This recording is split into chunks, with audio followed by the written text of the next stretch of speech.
You're listening to the Wonderfully Bookish podcast, where we talk about all things bookish and wonderful. You can find the notes for this episode and all of the others at wonderfullybookish.co.uk/podcast.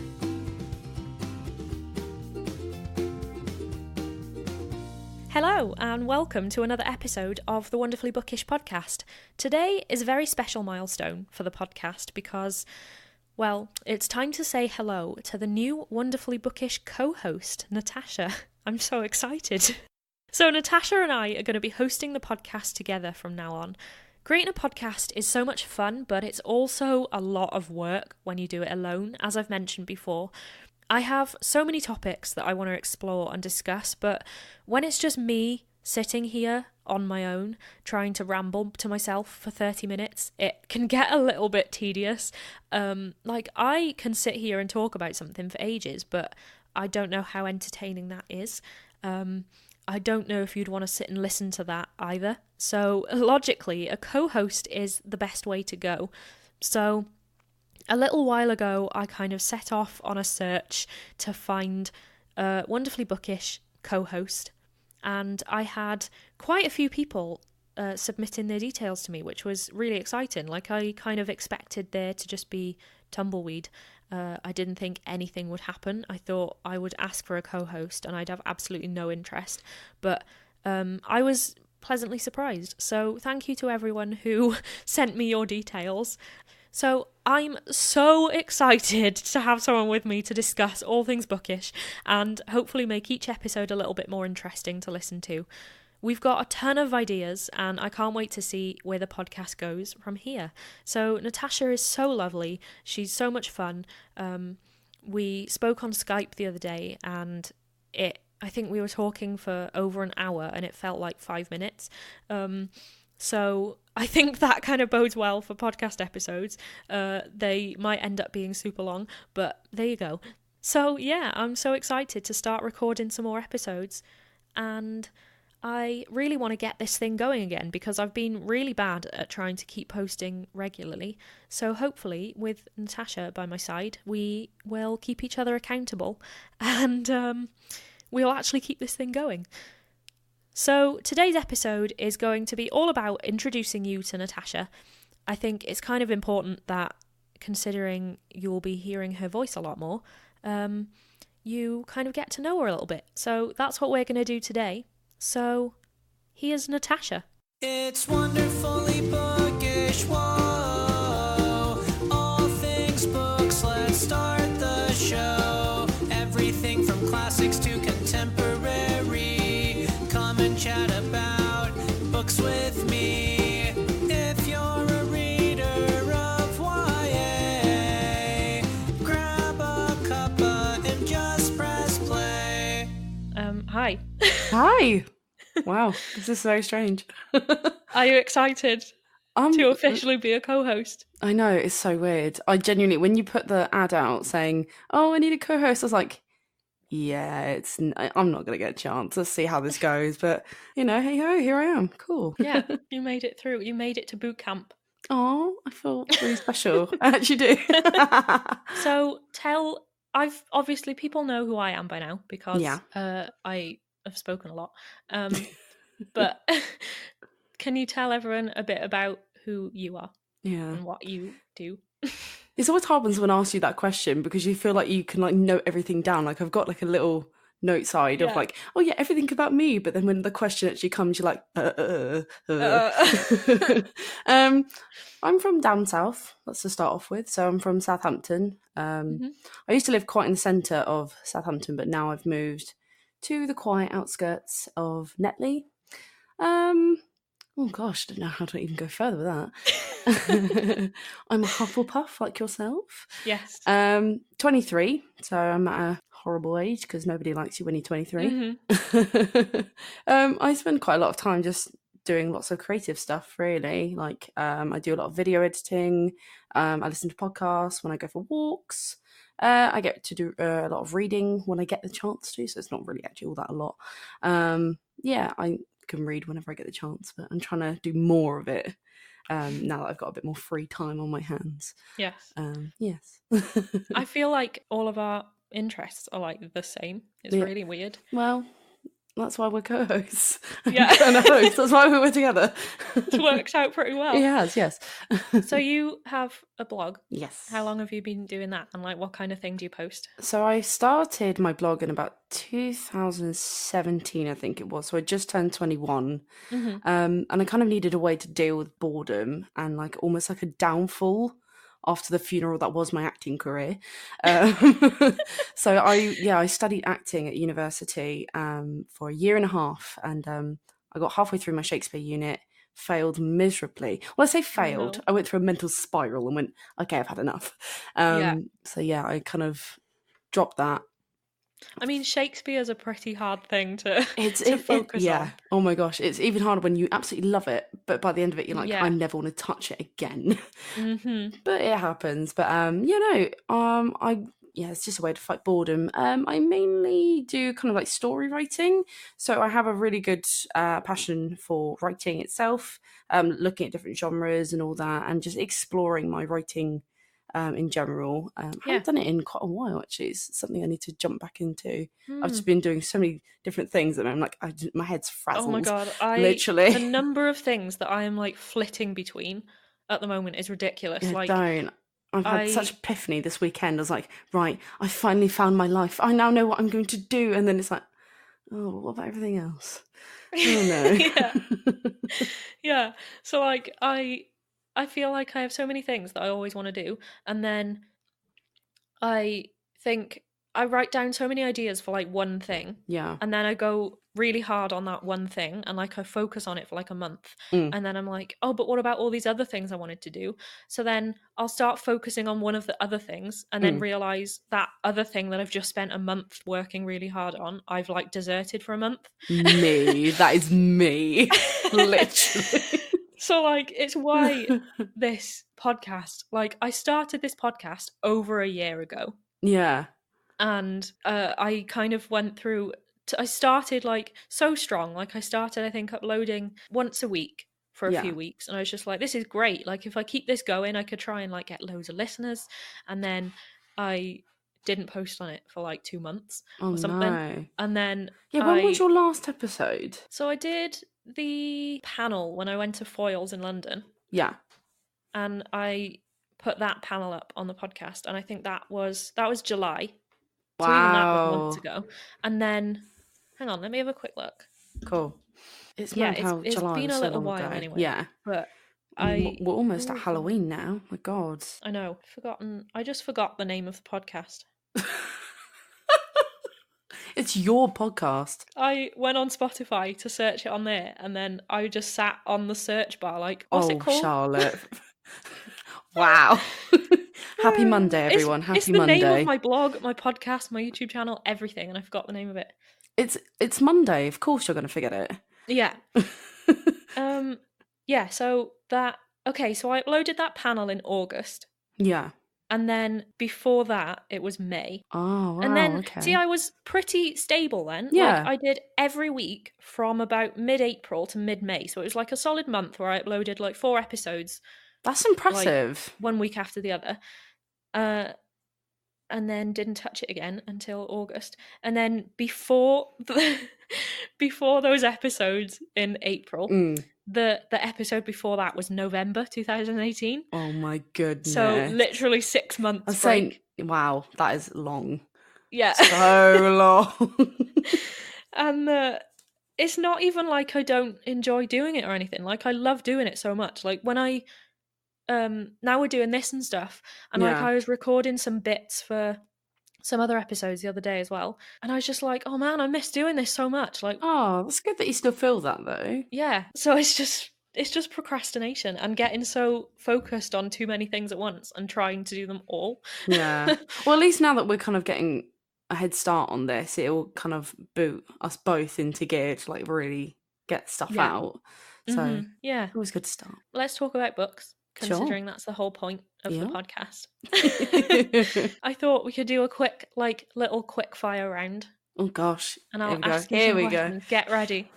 God, it's Monday night, so my brain is going to be absolutely frazzled, so it might just literally come out with like full-on word diarrhea, so we'll see. I mean, The good thing about editing is that you could take like 5 minutes to answer and I can make it seem like it was 3 seconds.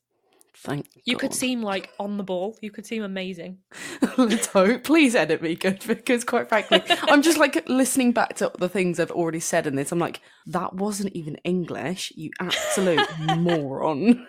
What are you saying? I think it's because it's, to be fair, it is kind of like first time nerves. I've never really done anything properly like this. I mean, I did loads of like voice stuff when I was at university, but now that obviously I'm back in the real world and all that, I'm like, oh God. Like just before we started this podcast, I went downstairs, I was like, I don't want to have dinner, I feel too nervous, I have anxiety belly, I'm gonna be sick.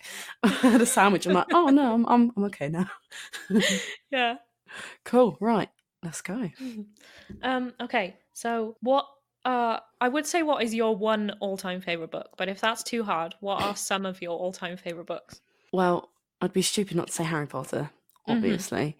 Yeah. I'm very much a poetry kind of girl. I read a lot of poetry compared to other books in general. But there is one book that I read not that long ago that kind of really kicked me back into reading. It's on my shelf at the moment, so I'm just looking up at the title because I forgot it.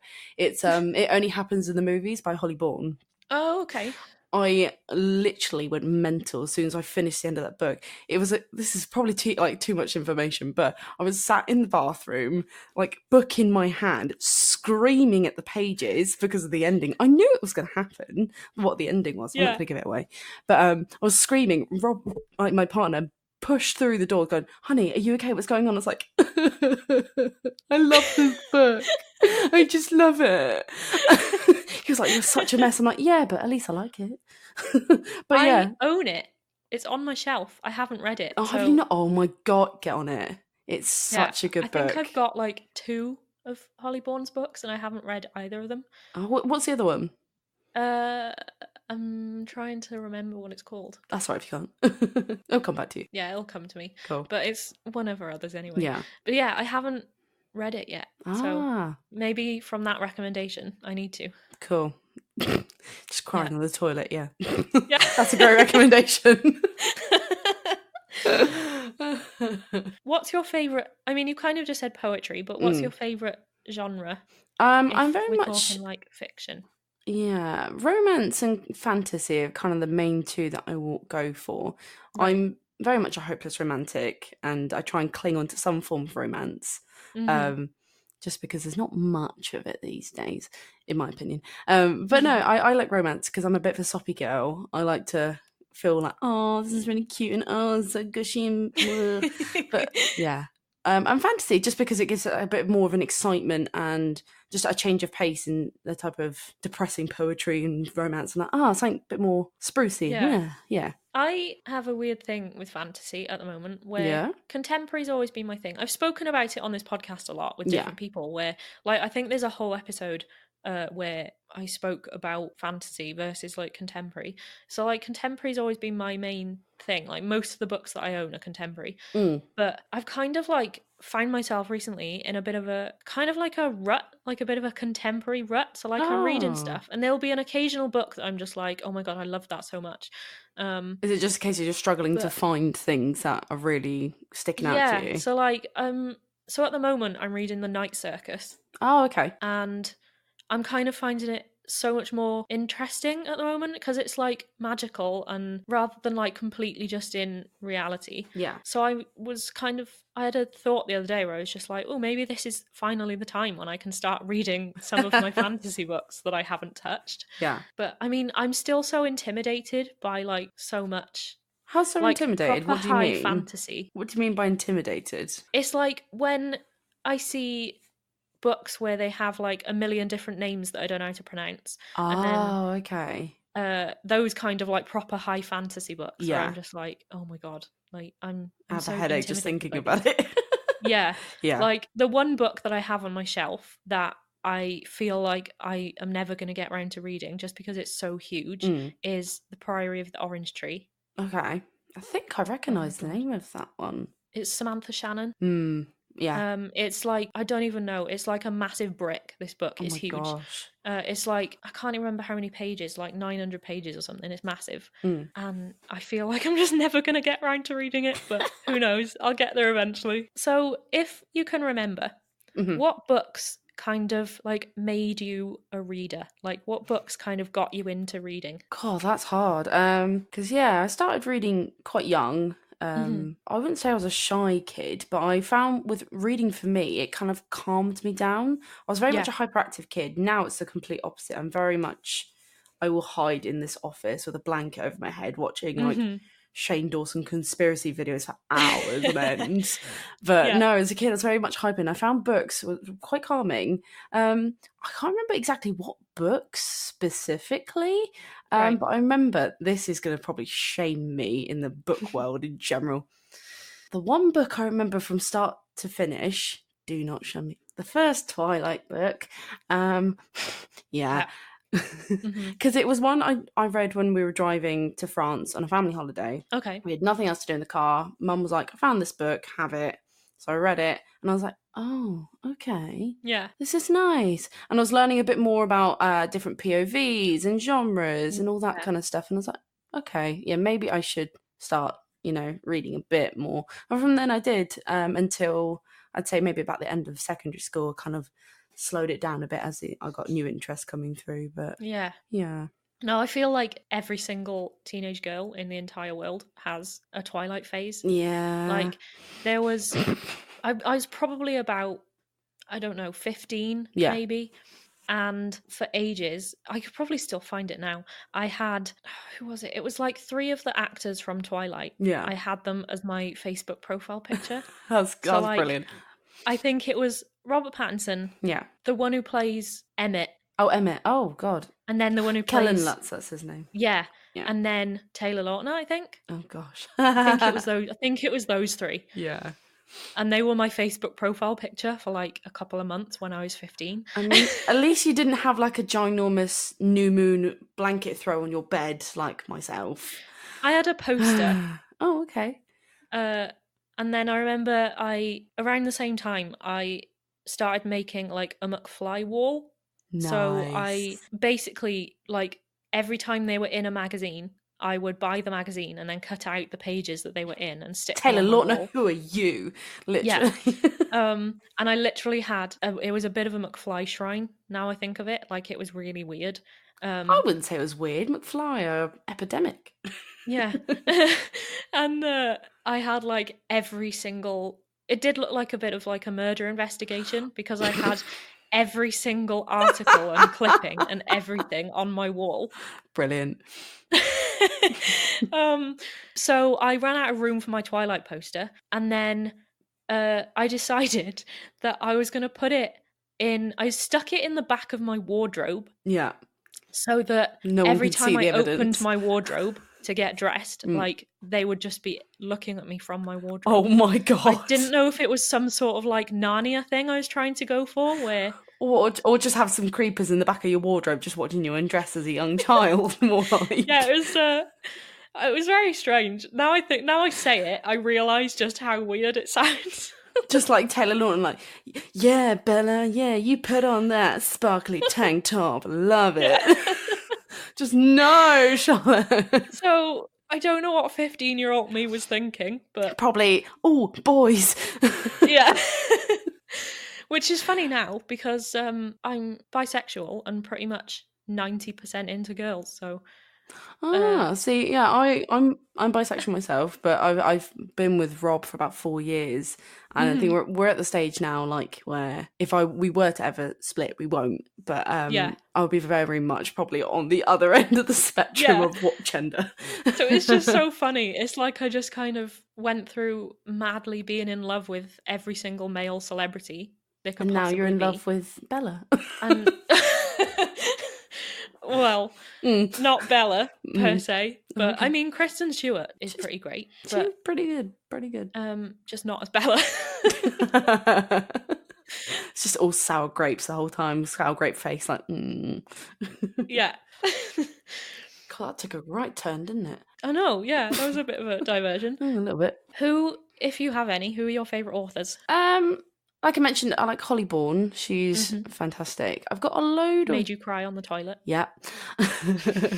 I've got quite a lot of Jojo Moyes books cool. dotted around. Her... Oh, which book was it? Me After You? I think it was that one. Yeah. I've read one of them years ago, and I can't remember which one it was. I've got the remaining sequel, the remaining follow-on books from that, but I haven't got round to them yet, which is on my to-do list. J.K. Rowling as well. Oh gosh, that's quite hard because a lot of them are poetry books, and it's very sparse in terms of who, because I go through so many of them, I forget the names. So no, I'm not very good with remembering authors' names. Unfortunately, that's my downfall. I'm meant to be going to like a poetry thing on Thursday. Wow. In Swansea. Oh, cool. You know Brian Bilson?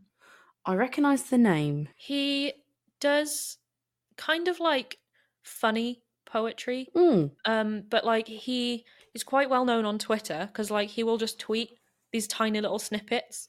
See, I wish I was clever with Twitter. Like I tried it, but I honest to God, I feel like this is one thing that probably the listeners will get used to.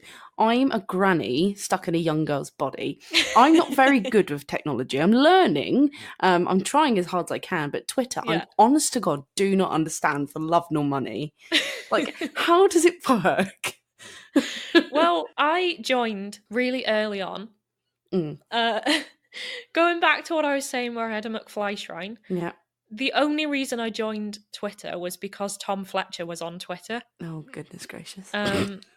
So that was the only reason I joined. And I think that was in like 2012 or something. So I've been on it for that long and I've kind of constantly been on it. I was going to say, you've probably got used to it, yeah. I don't think there's been a time where I haven't used it for a long period of time. Like, I've always used it. It might be a case I might try and give it another go, but...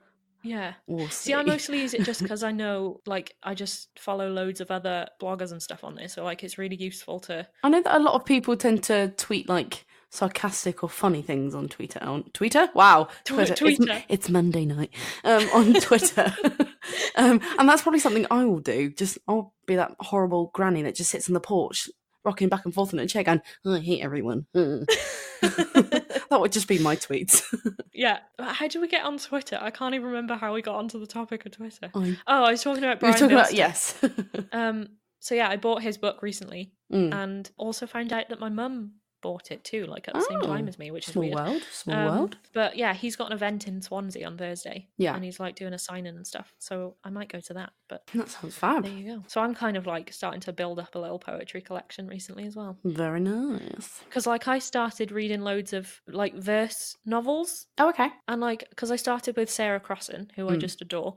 And then, like, I've now got an entire shelf of them and I keep buying them. Like, every time a new verse novel comes out, I'm like, I'm buying it. That sounds good. I might have to look into that because that sounds quite interesting. Yeah, they're so great. I love them. It's just like it tells the whole story, but like in loads of separate, like free verse poems. And like they can either have their own name or like their own titles, or they just kind of like follow on just as like one massive like free verse thing throughout. I like the sound of that. I think they're so cool. I love it. They're like such a quick read as well. Like you can get through a whole one in like 2 hours because it's not like a regular book where there's like loads of words on a page. Like it's I need that. Yeah. Especially with the pace that I'm going of reading at the moment. I need to start like simple and then work my way up. Oh, I know. I'm so rubbish at the moment. I'm coming down with a cold. I don't need this right now. I'm sorry if I sound croaky, everyone. I do have a very deep voice, which doesn't help. So when I'm not well, I literally sound like the Gruffalo. What makes you like pick up a book and decide to buy it? So when you see a book, what is it about it that makes you like pick it up and buy it? Because I feel like everyone's is different. Yeah. See, I'm guilty of doing the whole judge a book by its cover sometimes, same. But I always have to check the blurb to see what it's about. I really struggle when it's very vague and minimal. I get it, it's to draw you in, but I have trust issues. I don't want to like kind of pick up something and go, oh, this looks interesting. Oh, this is very, very dark and I don't know how I feel about this. I don't think I want that. And that's the issue. So for me, blurbs are probably the most important thing for kind of knowing if I want to buy it or not. Yeah. I feel like the only time I will buy a book without finding out anything about it is if it's like a favourite author. Yeah, that too, definitely. So like, again, with Sarah Crossan, every time she brings out a new book, I'm just like, oh my God, I'm getting it. And like, I don't even know what it's about, and Yeah. I've bought it. Very cool. But yeah, I feel like I'm guilty of judging books by the covers as well. Yeah. I guess that's, but at the same time though, I guess that's kind of part of the whole book, is to have a look at the cover, get an idea of what you can expect. But at the same time, something that could just be really plain and boring and can have nothing to do with what you're going to read, which can make it very misleading, in my opinion. What's your favourite book, or no, that's wrong. What's your favourite like book to film or TV adaptation? I really liked Perks of Being a Wallflower. Right. It's been a while since I've read the book, but I watched the film the other day, and it just kind of reminded me of like almost like my childhood of reading properly for the first time and getting into it. And the film adaptation was all right, but I think, in my opinion, the book was better. Yeah, I guess that's us book people. I saw the film, God, like a few years ago now. I can't even remember when I saw it. It was in uni. Yeah, we did this thing because I was in Harry Potter Society when I was in uni. Oh, cool. And we did this thing like probably once a month that we very tentatively named Albus, which stood for Actors Lead Brilliantly Unrelated Scenes? Something. I can't remember what the S was. And it was basically, we would just watch a film that starred an actor that was in Harry Potter. I see, now that's a brilliant idea. I love that. So like we watched Sweeney Todd, and then Perks of Being a Wallflower was one of those because of Emma Watson. Yes.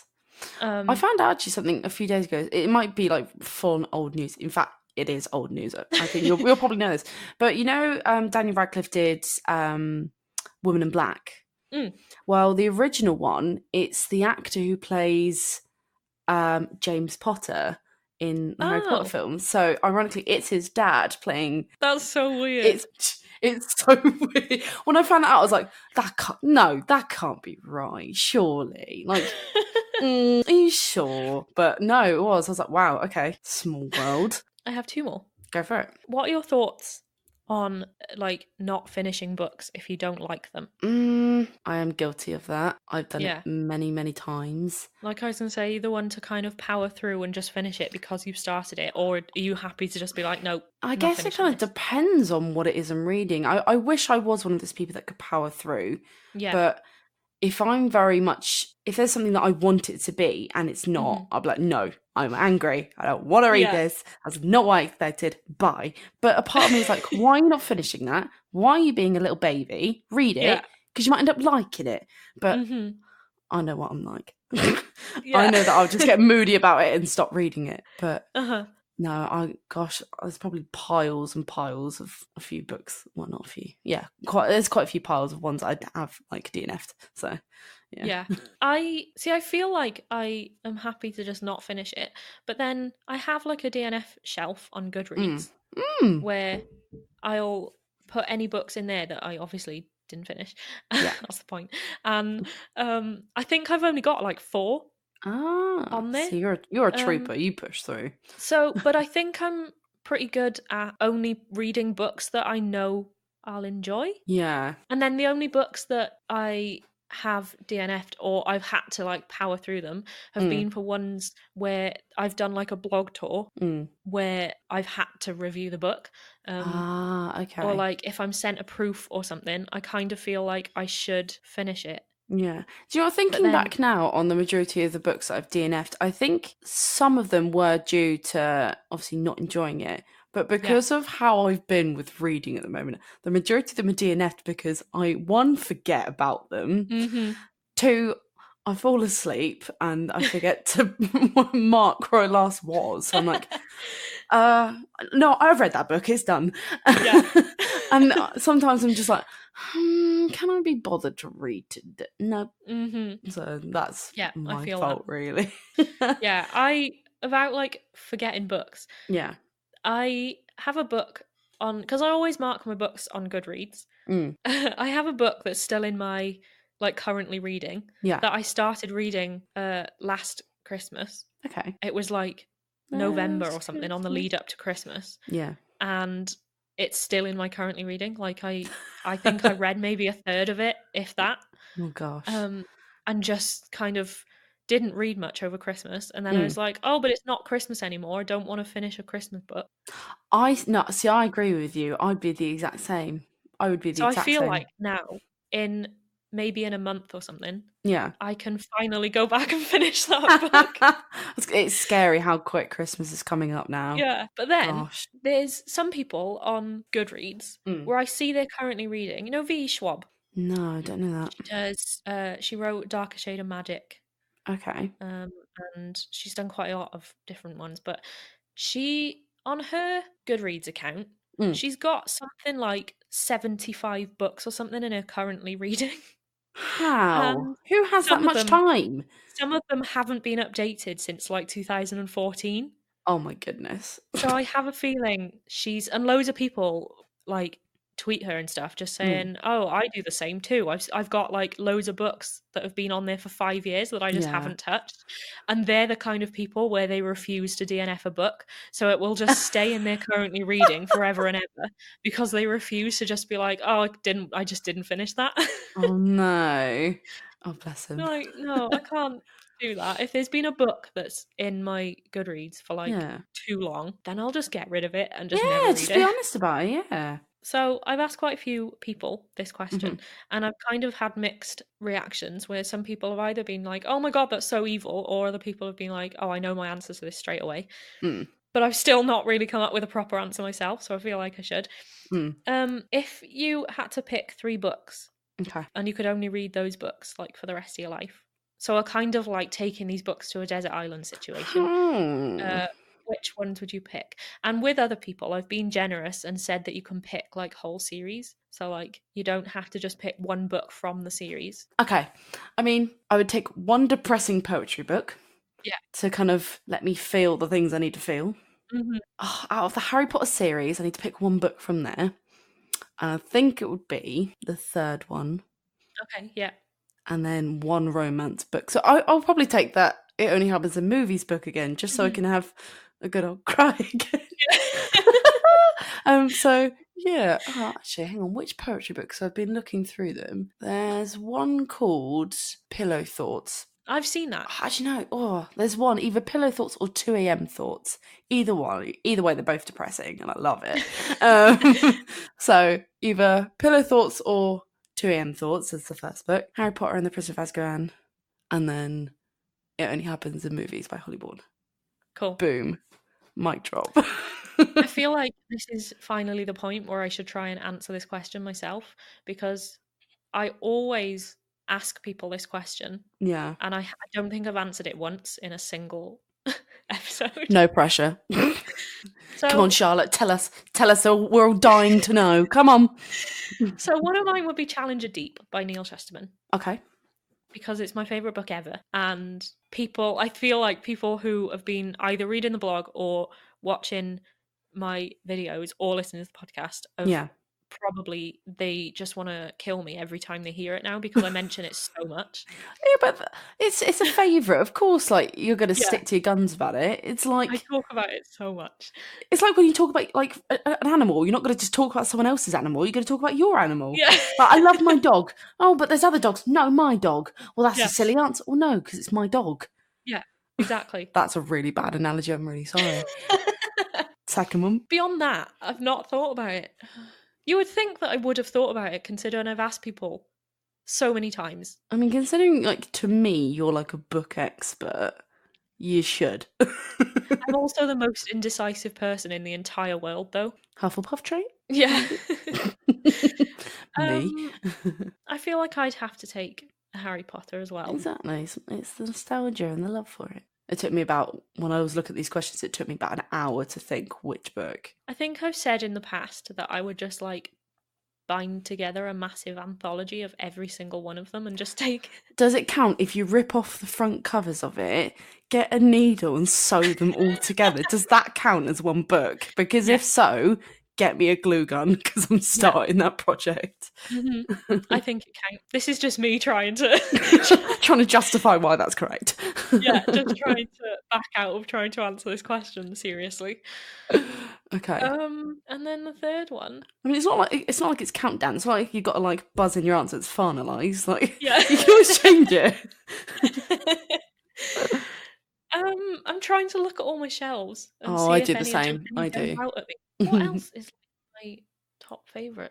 I don't know if I'd want to take all of the books that are like my ultimate favourites though, because you might want something new. If you overread them, you might get sick of them.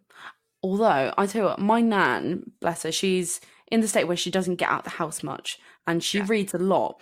Now, when I go to her house, she's basically my personal library because there is, I literally kid you not, there are walls stacked high with books. Nice. So I go in there, pick new things. And she tells me because she gets through so many books each day, she forgets some of the stories that she's read, like, for example, a month ago. So if she picks up that book again, she's like, oh, it's like I'm reading it for the first time all over again because I've read so many books, I can't remember the story of it. I'm like, oh, go on, Nan. That's literally every book person's dream, to forget a story and reread it for the first time again. I have so many that I wish I could just completely forget and then reread them all. Get old and live in a house for the rest of your life. Yeah. Read for days on end and then there you go, dream come true. Bosh. Yeah, I'm so struggling to come up with this third book. No pressure. Actually, there's a slight pressure. Sorry. Another one of my favourites is Seed by Lisa Heathfield, which is about a cult. Oh. And I want to read more cult books. That sounds scary. That sounds scary. I don't like the sound of that. Oh, no, I know what. Right now, I think my pick might be Full Disclosure by Cameron Garrett. I read it very recently. It doesn't come out until the end of this month. Oh, one-time exclusive. Yeah, but lucky. I reviewed it recently on my YouTube channel, I think, and it's just so great. It's like LGBT, and then there's like the main character loves theatre, so there's just constant theatre references, like musical theatre references. It's like you. And, yeah, and then like she has like 2 gay dads. Maybe not like you.